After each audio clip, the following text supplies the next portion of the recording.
Today on One Eye and I, we have a brand new 70-quart Pelican cooler, and we're going to drill some holes in the roof, the lid. Roof or lid, whatever you want to call it. There we go.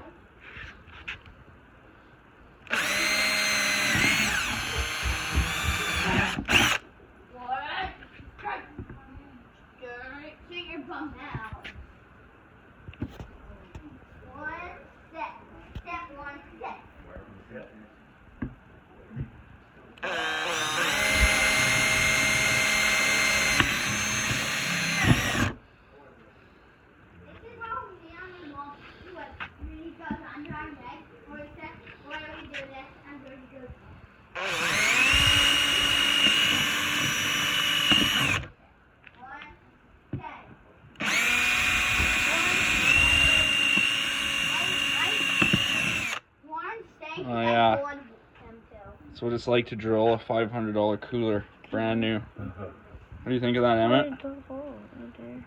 Huh? Warren, I said stay.